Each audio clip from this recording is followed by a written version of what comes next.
انہوں نے مرزا رفیع سودا پر مواد اکٹھا کیا اور اس کو ایک کتاب کی شکل دی، جو کہ ان کا ایک اور بڑا کارنامہ ہے۔ عزیز طلباء، یہ ہے وہ کتاب جو خلیق انجم نے مرزا اسد اللہ خان غالب کے خطوط کو مرتب کیا، اور یہ ان کی جلد اول ہے۔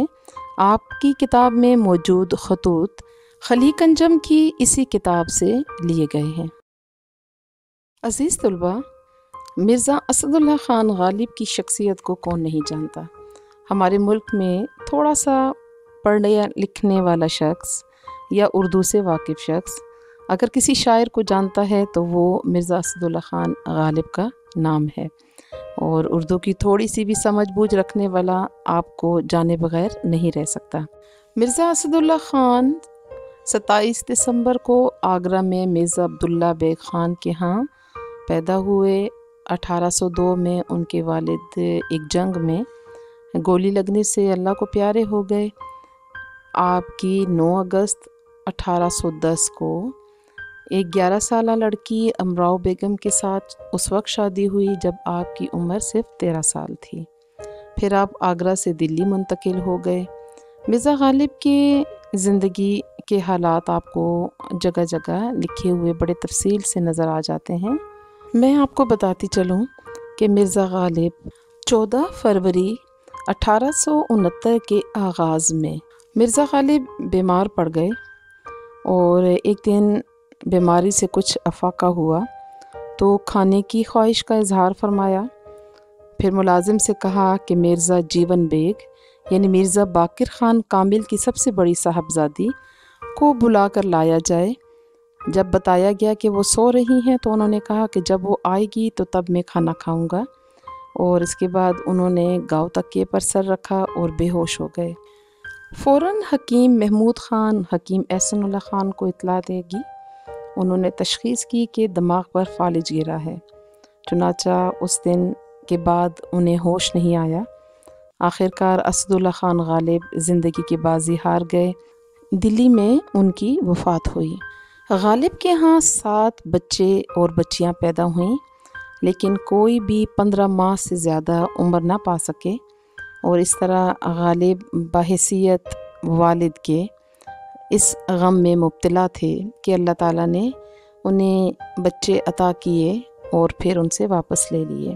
1870 میں 4 فروری غموں اور سر پر چڑھے ہوئے بے شمار قرضوں سے پریشان ان کی بیگم بھی اللہ کو پیاری ہو گئیں، جبکہ وہ اس وقت غالب کے پہلے برسی کی تیاری میں مصروف تھیں۔ مرزا غالب کو انگریزی سرکار سے 62 روپے 4 آنے ماہوار پینشن ملتی تھی، اور یہ رقم ان کی اخراجات کے لیے ناکافی تھی۔ ایک بات آپ کو بتاتی چلوں کہ آج کا جو روپیہ ہے پاکستانی، اس زمانے میں اس کی 1 روپے کی قیمت آج کے دور میں 24 سے 25 روپے بنتی ہے۔ غالب کو 62 روپے 4 آنے ماہوار پینشن ملا کرتی تھی، اور بعض زمرہ بھی ان کی مالی مدد بھی کیا کرتے تھے۔ پھر بھی وہ کہتے تھے کہ میں تنگ دستی کا شکار ہوں۔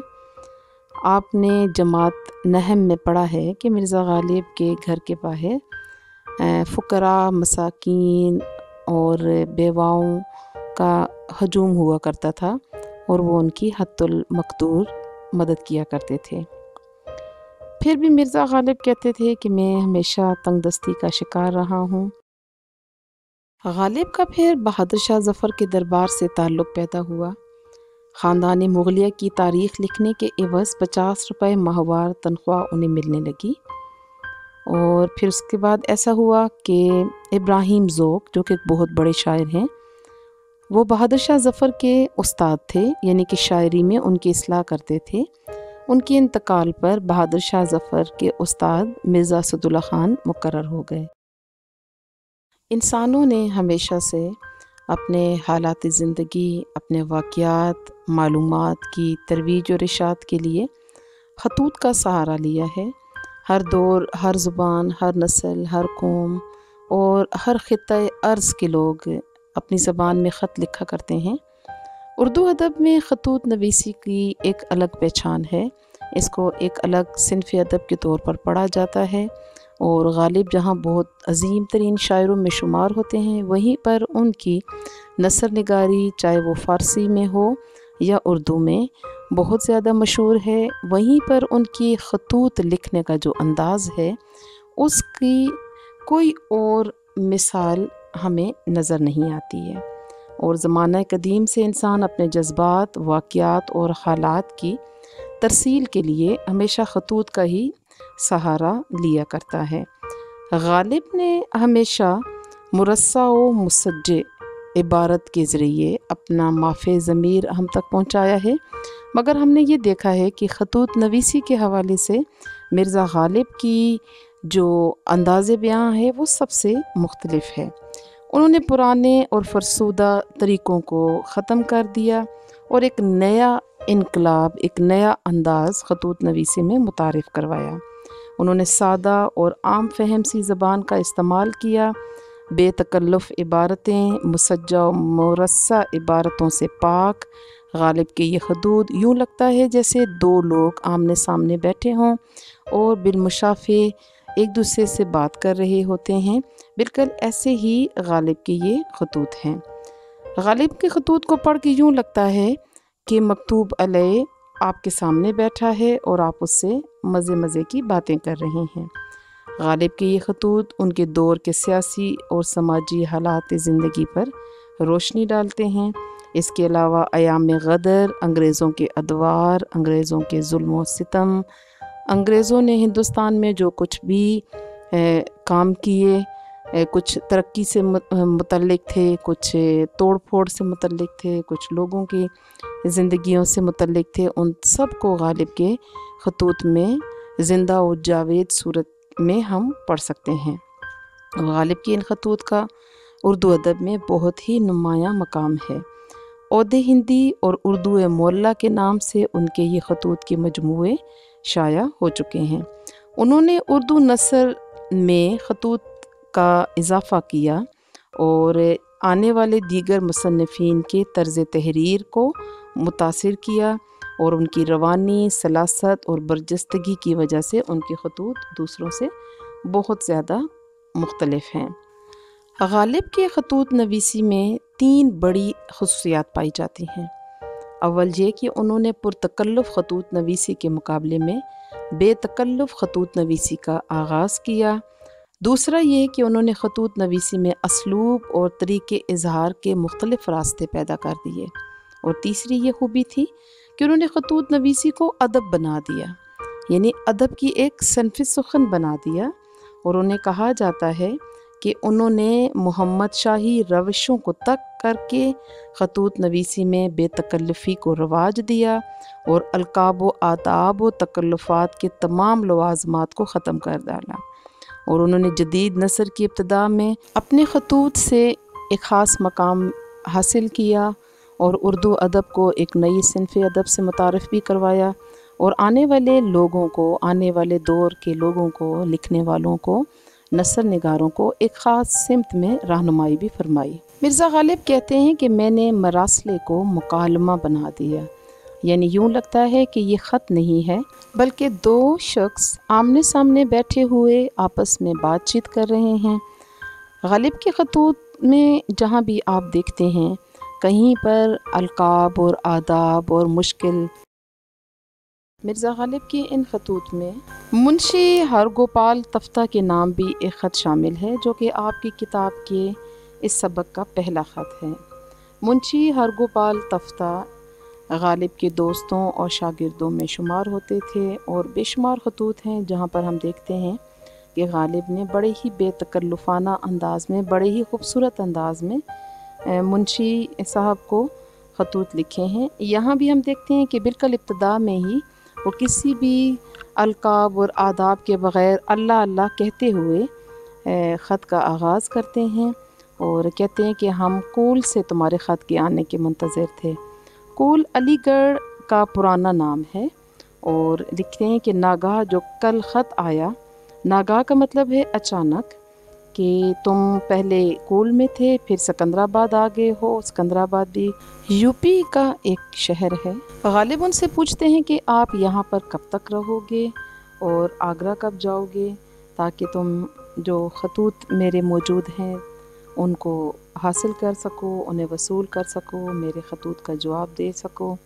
پھر وہ منشی شیو نارائن کا ذکر کرتے ہیں، جن کا ایک پریس تھا جہاں پر غالب کی کتابوں کی پرنٹنگ ہو رہی تھی۔ یہاں پر انہوں نے شیرازہ بندی کا ذکر کیا ہے۔ شیرازہ بندی کتابوں کی بائنڈنگ کو کہتے ہیں، جب ہم ایک دھاگے کے ساتھ صفحات کو باندھتے ہیں، انہیں اس میں پروتے ہیں یا سیتے ہیں، تو اس کو فارسی میں شیرازہ بندی کہا جاتا ہے۔ غالب کہتے ہیں کہ اللہ کرے کہ میرے خطوط کی جو شیرازہ بندی ہو رہی ہے اس کا بہت اچھا نتیجہ نکلے اور بڑی اچھی کتابیں تیار ہو کر آئیں۔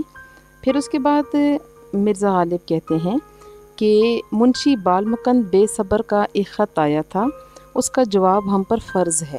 غالب نے اپنے اکثر خطوط میں کہا ہے کہ خطوط کے جواب مجھ پر فرض ہیں، اور غالب کی شخصیت کا ایک بڑا خوبصورت پہلو یہ ہے کہ ان کو بے شمار خطوط آتے تھے، اس میں غزلوں کی اصلاح کیا کرتے تھے، دوستوں کی طرف سے خیریت معلوم کیا کرتے تھے، وہ ان کی خیریت معلوم کرتے تھے، یہ ان کے جواب باقاعدگی سے دیا کرتے تھے، اور اگر کسی کا خط رہ جائے اور یہ اس کا جواب نہ دے سکیں تو اس خط کے متعلق یہ کہا کرتے تھے کہ اس کا خط کا جواب مجھ پر فرض ہے، یعنی میں نے لازمی اس کے خط کا جواب دینا ہے۔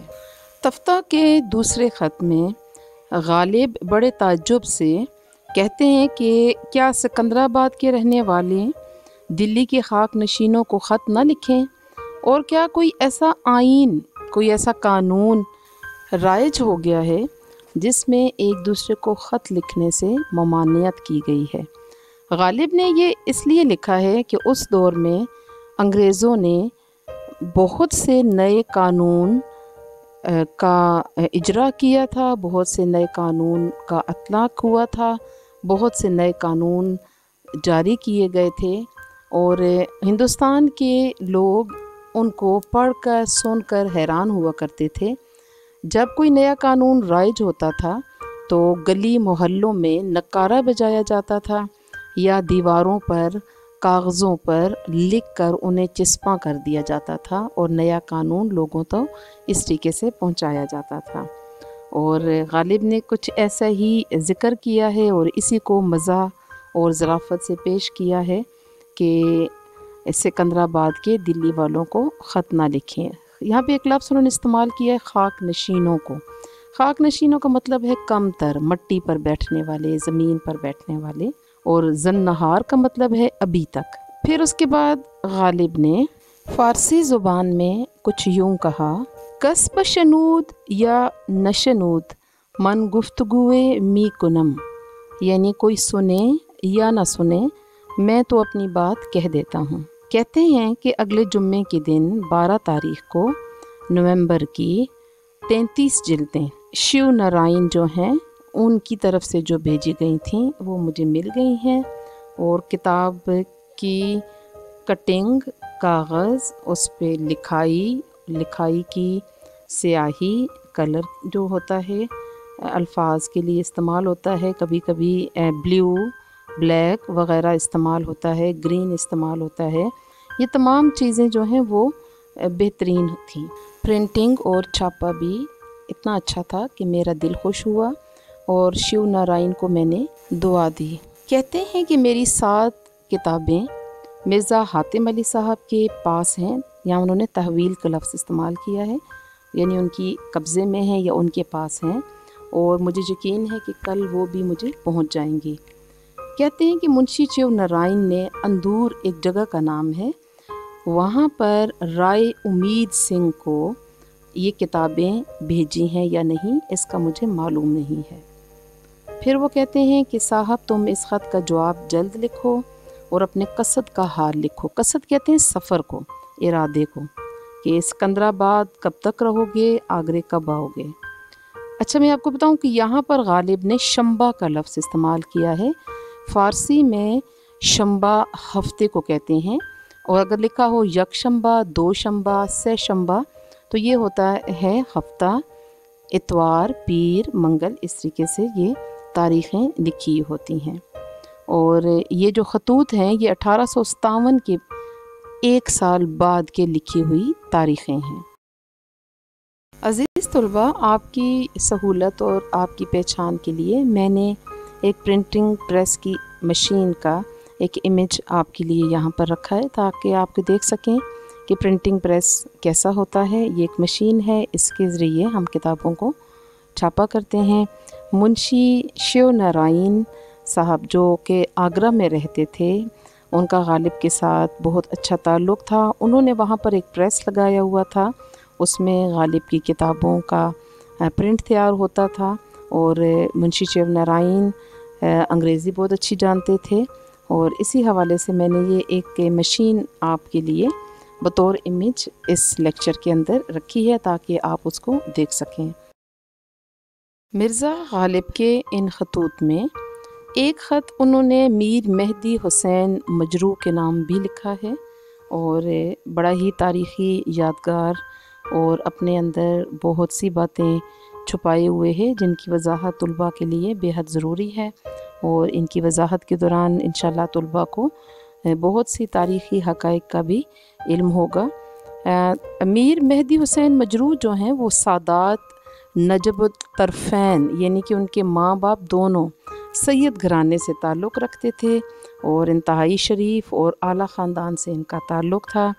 ان کے آباء و اجداد ایران سے اس وقت ہندوستان آئے جب مغلیہ سلطنت کا آفتاب صدیوں کی ذو فشانی کے بعد غروب کی ساعتوں میں تھا، یعنی کہ مغلیہ دور کے آخری ایام میں میر مہدی حسین مجروح کا خاندان یہاں پر آیا۔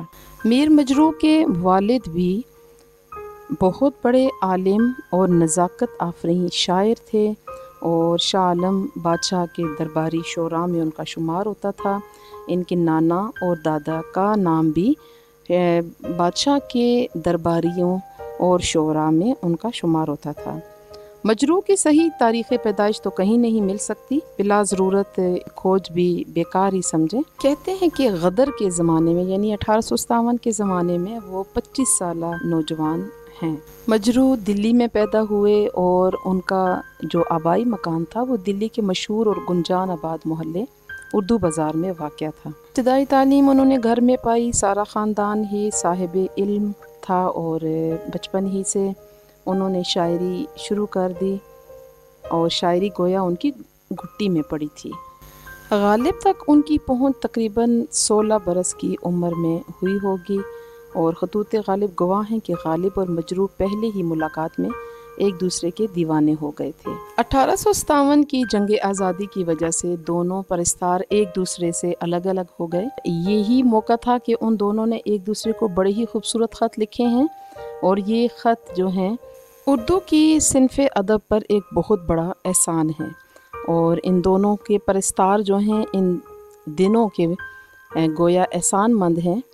غالب نے 1863 تک مجروح کو کم از کم 100 خط تو ضرور لکھے ہوئے ہوں گے، اور کہتے ہیں کہ واہ سید زادہ ہے بے پرواہ، ہمارے ہاتھ کی خستگی کا بھی خیال نہیں، خط کا جواب قلم انداز، اگر اس خط کا جواب آ جاتا تو مجھے دوبارہ تحریر کی زحمت کیوں پہنچتی، تمہارے پاس بلا مبالغہ کہتا ہوں کہ 100 سے کم خط نہ ہوں گے۔